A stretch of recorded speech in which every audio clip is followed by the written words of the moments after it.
Ya, kalau saya sih biasanya untuk investor-investor yang newbie, memang secara bertahap mereka ambil yang fundamentalnya bagus, gitu ya. Kita udah saring nih, kita udah sortir yang blue chip gitu. Saat mereka sudah dapat knowledge, mereka ikutin webinar kita, edukasi pasar modal dan segala macam, mereka kan dapat knowledge.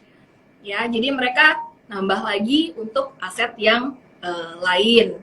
Contoh misalkan yang di second liner atau yang di growth stock atau alpha stock yang punya return yang tadi saya bilang bigger. Tapi kalian nggak boleh cinta mati sama satu saham itu gitu loh. Jangan Itu jatuh satu. cinta ya. Jadi ya jangan jatuh cinta sama satu saham gitu. Kalau satu sahamnya kayaknya turun, dia murah nih, kayaknya nambah lagi ya. Jadi denial kan saat kita nggak bisa disiplin pasang itu. Terlanjur Nah, cinta. jadi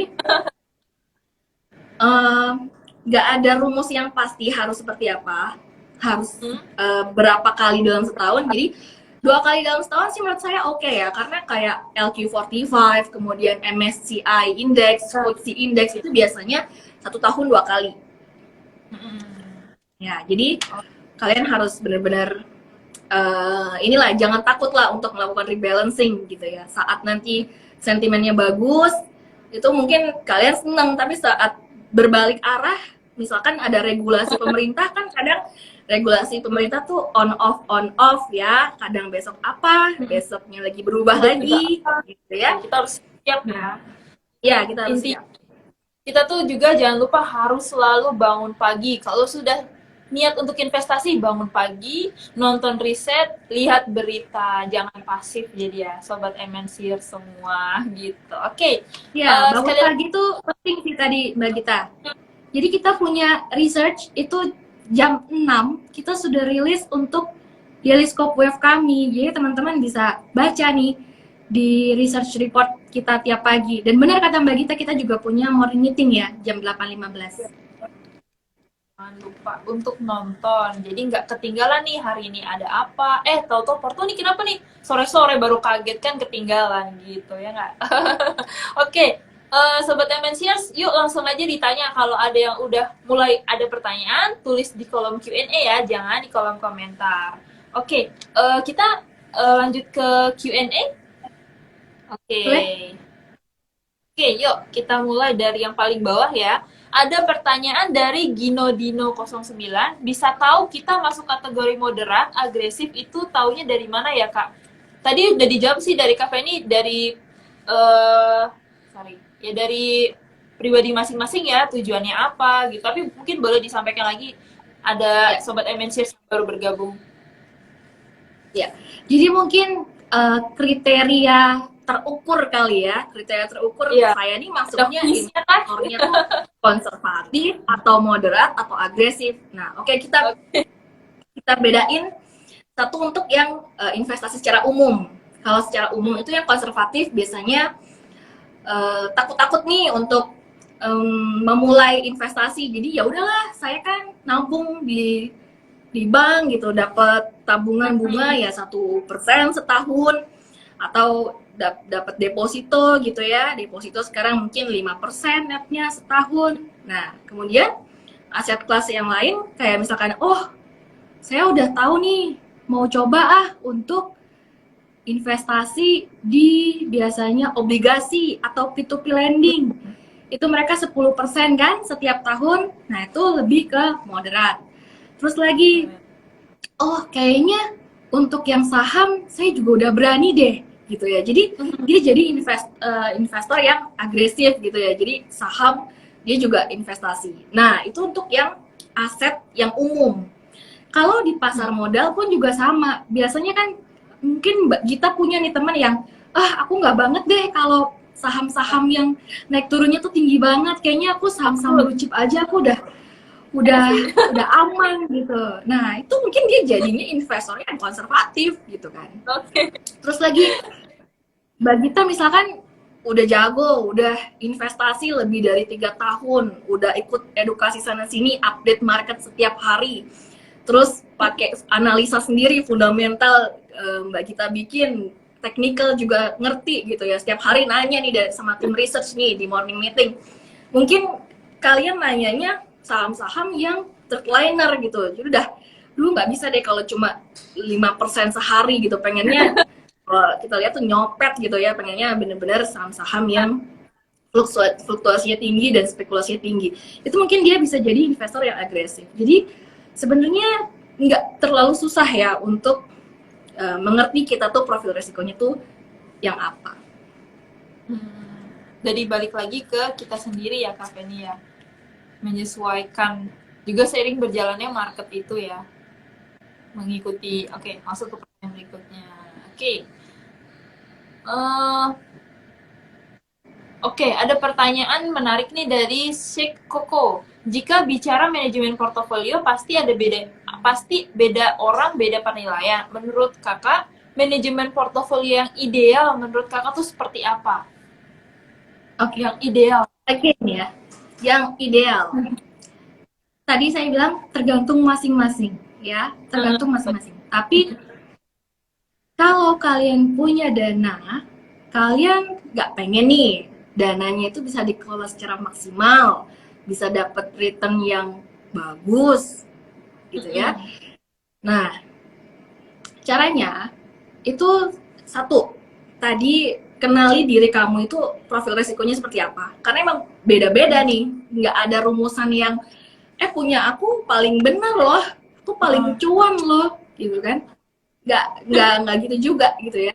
Jadi kenali kondisi keuangan kamu, kenali juga profil risiko kamu. Jadi ya menurut saya sih nggak ada satu patokan khusus yang ini tuh udah paling bener gitu ya. Karena semakin dengan berjalannya waktu itu kita tuh akan semakin beda gitu loh persepsinya. Contoh kayak saya dulu masuk waktu pertama-pertama ya investasi di saham contohnya, itu saya pasti pegangnya aman gitu kan.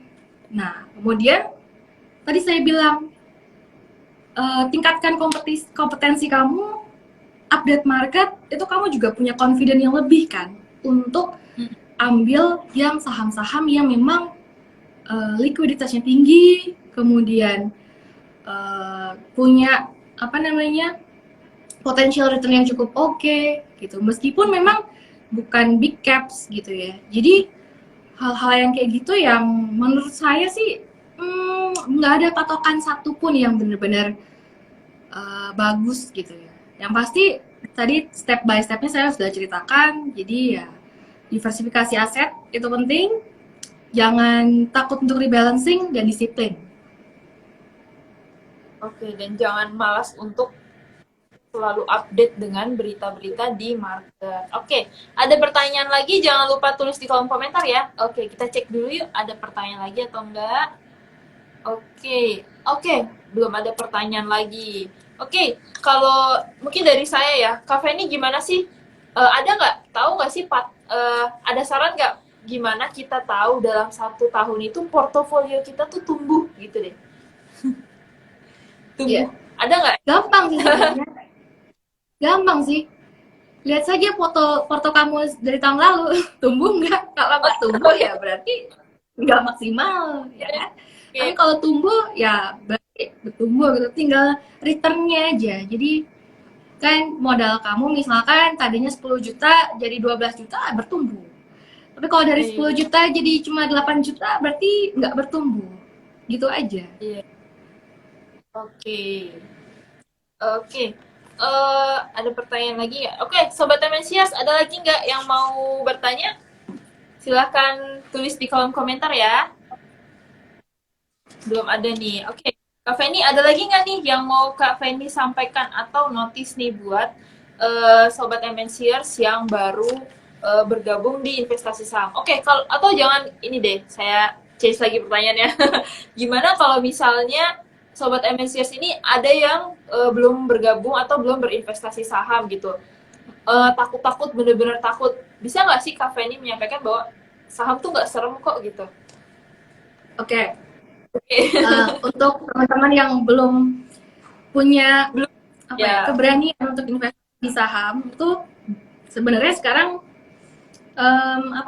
risikonya ya kalau saya pikir sih sudah bisa termaintain ya, karena sekarang dari segi teknologi itu sudah sangat-sangat berkembang, dari segi regulasi itu para SRO itu ya, untuk regulator itu mereka membuat kita tuh semakin mudah.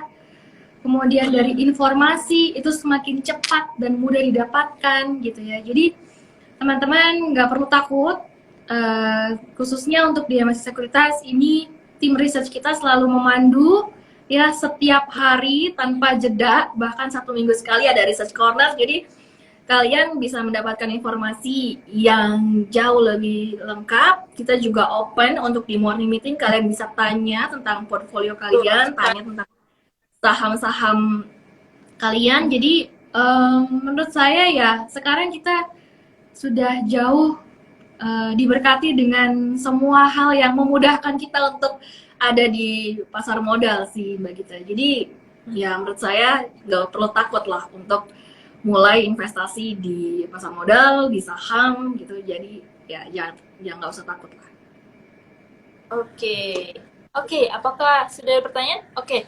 Sobat MNCers, ayo mumpung kita masih Q&A. Mumpung kita masih live, kalau ada yang mau ditanyakan langsung ditulis aja. Oke, belum ada ya. Oke. Oke, Kak. Oke, ya. Sobat MNCers, jangan lupa kalau yang ada yang mau ditanyakan silahkan tulis di kolom komentar. Oke, kita cek lagi. Mungkin udah ada yang bertanya. Satu lagi Mbak Gita. Oke. Ya, keuntungannya juga kalau teman-teman ini berinvestasi jauh lebih sejak dini gitu ya. Nah, iya betul. Itu kalian punya sebenarnya waktu yang lebih untuk mencoba untuk gagal. Jadi gagal lebih dini itu lebih bagus gitu dibandingkan kalian belum memulai sama sekali. Kemudian kalian bisa ambil untuk sekuritas-sekuritas seperti MSc Sekuritas tentunya ya, yang memang sekarang tuh menawarkan banyak promo Mbak Gita. Oke. Jadi ya, jadi kita tuh banyak promo kan. Jadi nggak hanya untuk kita buka account trading di MSc Sekuritas terus kita nggak dapat apa-apa. Nggak, yang pertama kita service kalian setiap hari. Kemudian banyak sekali promonya.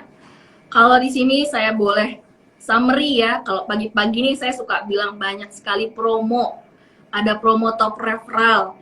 Kemudian ada promo bersama beberapa aset manajemen. Kita sekarang ada promo untuk di Capital Asset Management dan dari untuk Kisi Asset Management. Jadi kalau kalian membeli produk reksadana mereka, kalian bisa dapat cashback nih hanya untuk 50 dan 100 investor pertama. Jadi lumayan kan? Kemudian kalau untuk nasabah syariah itu kita punya promo Motion Trade Syariah Challenge. Jadi kalian bisa tingkatkan transaksi, kemudian ikutin kompetisinya. Jadi kalian bisa untuk berkesempatan memenangkan total hadiah 39 juta rupiah. Jadi ya untuk coba-coba boleh lah kalian ya. Jadi nggak perlu takut untuk investasi di pasar modal. Oke. Dan kita juga provide promo. Ya. Oke, karena kita sudah di penghujung dan ternyata belum ada lagi yang mau bertanya. Mungkin Kak Feni bisa diberikan tips terakhir untuk Sobat MNCers mengenai profil resikonya dan jangan lupa tips-tips untuk portofolio sahamnya. Oke. Untuk sum up this session ya. Jadi teman-teman sekali lagi dalam berinvestasi, kalian yang pertama cek kemampuan keuangan, kondisi keuangan, tentukan tujuan investasinya mau apa, kemudian kenali profil resiko kalian seperti apa, sehingga strategi yang